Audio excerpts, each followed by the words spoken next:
அனைவருக்கும் இனிய காலை வணக்கம். என் பெயர் கேடி ஸ்ரீ சாய் கண்ணம்மை. நான் 5ஆம் வகுப்பு படிக்கின்றேன். எனது ஊர் மயிலாடுதுறை. இப்பொழுது நான் சிந்திக்கப் போவது அப்துல் கலாம் ஐயாவை பற்றி. உலகப் பரப்பில் உயர்ந்து நிற்கும் தலைநிமிர் தமிழர் நம் அப்துல் கலாம் ஐயா. இவர் இந்தியாவின் 11வது குடியரசுத் தலைவராக வீற்றிருந்த வித்தகர். நவீன அறிவியல் உலகின் நல்லதோர் அடையாளமாக திகழ்ந்தவர். நம் கலாம் ஐயா அவர்கள் ஏவுகணையின் நாயகன் என அழைக்கப்பட்ட இந்தியாவின் பாதுகாப்பு அரணிவர். இத்தகைய மாண்புமிகு மனிதரை பற்றி நாம் இன்று கொஞ்சம் மேலும் சிந்திக்கலாமா? அவரது முழு பெயர் அவுல் பக்கீர் ஜெயினுல் ஆப்தீன் அப்துல் கலாம். அவர் பிறந்த இடம் இந்தியாவின் கடைக்கோடி பகுதியான ராமேஸ்வரம்.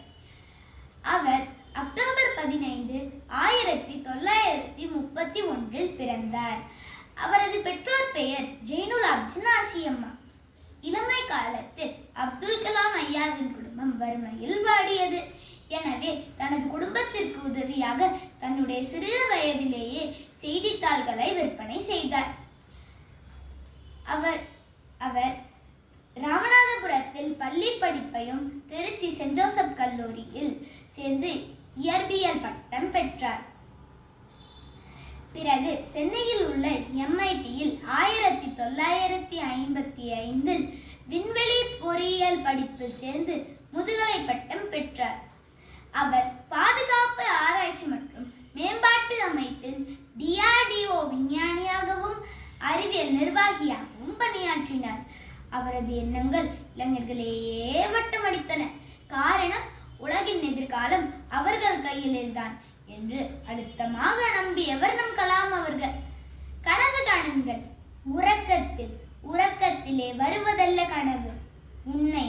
என்னை உறங்க விடாமல் செய்வதுதான் கனவு என்று இந்தியாவின் ஒவ்வொரு இளைஞனையும் தட்டி எழுப்பியவர் நம் கலாம் அவர்கள். அது மட்டுமல்ல, 2020 இந்தியாவை தன்னிறைவு பெற்ற நாடாக உயர்த்த வேண்டும் என்பது அவரின் அரும்பெரும் கனவு. அவர் பல்வேறு புத்தகங்களை எழுதியுள்ளார்.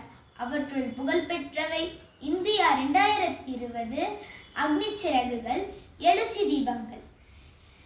அவர் இந்தியாவின் மிக உயர்ந்த விருதான பாரத ரத்னா விருதினை பெற்றவர். சாமானியராலும் சரித்திரம் படைக்க முடியும் என்பதை அப்துல் கலாம் ஐயாவின் வாழ்க்கை நிரூபித்தது. 2015 ஜூலை 27 கலாம் ஐயா அவர்கள் இவ்வுலகை விட்டு மறைந்தார். சரித்திர நாயகன் கலாம் ஐயா மறைந்து விட்டாலும் அவர் விதைத்த சிந்தனை விதைகள் காலத்தை கடந்து நிற்கும் செயல்திறம் மிக்கவை. எவரின் நெஞ்சம் ஏழைகளுக்காக அழுகிறதோ அவரே மகாத்மா என்றார் சுவாமி விவேகானந்தர். அந்த வகையில் பார்த்தால் நம் அப்துல் கலாம் ஐயாவும் மகாத்மா தான். நன்றி, வணக்கம்.